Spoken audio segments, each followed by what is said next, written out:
Hi friends, అందరికీ నమస్కారం. తెలంగాణ ప్రభుత్వం రైతులకు సంబంధించిన రైతు బంధు పథకానికి సంబంధించి అలాగే ధరణి వెబ్‌సైట్ కి సంబంధించి ఒక కీలక అప్డేట్ అయితే విడుదల చేయడం జరిగింది. ఈ రోజున రైతు బంధు పథకానికి సంబంధించిన డబ్బులను విడుదల చేస్తున్నట్లు మంత్రి పొంగులేటి శ్రీనివాసరెడ్డి గారు అయితే తెలియజేయడం జరిగింది. రాష్ట్ర వ్యాప్తంగా రైతు బంధు పథకానికి సంబంధించి 5 ఎకరాల వరకు రైతు బంధుకు సంబంధించిన డబ్బులను ఈ రోజున విడుదల చేస్తున్నట్లు ఆయన అయితే తెలియజేయడం జరిగింది. ఎవరైతే రైతు బంధు పథకానికి సంబంధించి అర్హత సాధించిన రైతులు ఉన్నారో అటువంటి వారందరికీ ఇప్పటి వరకు విడతల వారీగా 2 ఎకరాలు, 3 ఎకరాలు, 4 ఎకరాల వరకు విడుదల చేయగా తాజాగా 5 ఎకరాల వరకు రైతు బంధు పథకానికి సంబంధించిన పేమెంట్ ను ఈ రోజున విడుదల చేస్తున్నట్లు ఆయనైతే తెలియజేయడం జరిగింది.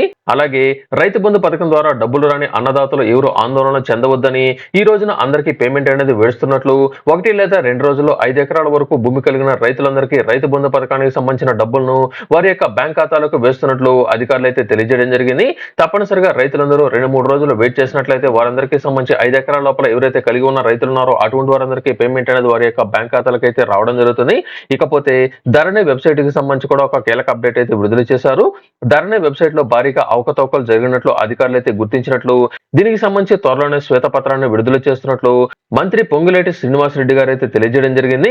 ధరణి వెబ్‌సైట్ లో భారీగా అవకతవకలు జరిగినట్లు, ఎవరైతే అవకతవకలు పాల్పడ్డారో వారి మీద తగిన చర్యలు తీసుకోబోతున్నట్లు, త్వరలోనే దీనికి సంబంధించిన శ్వేతపత్రాన్ని కూడా విడుదల చేస్తున్నట్లు రెవెన్యూ శాఖ మంత్రి పొంగులేటి శ్రీనివాసరెడ్డి గారు అయితే తెలియజేయడం జరిగింది. అలాగే ధరణి పోర్టల్ ను పూర్తిగా ప్రక్షాళన చేస్తున్నట్లు, ధరణి దరఖాస్తుల పరిష్కారానికి గ్రామాలలో సదస్సులు నిర్వహిస్తున్నట్లు ఆయనైతే తెలియజేయడం జరిగింది.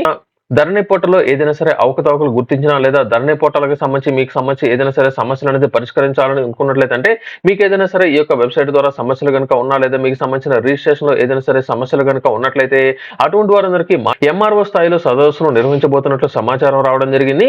గత ప్రభుత్వం హయాంలో దాదాపుగా 2,45,000 వరకు దరఖాస్తులు పెండింగ్ లో ఇంకా ఉన్నాయని, వీటిని ప్రస్తుతం పరిష్కరించే విధంగా చర్యలు చేపడుతున్నట్లు, రాష్ట్ర వ్యాప్తంగా ఎంఆర్ఓ స్థాయిలో అంటే మండల స్థాయిలో సదస్సులు నిర్వహించబోతున్నట్లు, రైతులు లేదా వారికి సంబంధించి ఏదైనా సరే సమస్యలు ఉన్నట్లయితే అటువంటి వారందరూ వారికి సంబంధించిన డాక్యుమెంట్ అనేది తీసుకుని వెళ్ళినట్లయితే వారందరికీ సంబంధించిన సమస్యలు పరిష్కరించే విధంగా చర్యలు చేపట్టబోతున్నట్లు అధికారులు అయితే తెలియజేశారు. నేటి నుంచి రాష్ట్ర వ్యాప్తంగా రైతు బంధు పథకానికి సంబంధించి 5 ఎకరాల లోపల రైతులందరికీ ఈ యొక్క పేమెంట్ అనేది ఈ రోజు నుంచి వారి యొక్క బ్యాంక్ ఖాతాలకు అయితే జమ అనేది అవుతుంది.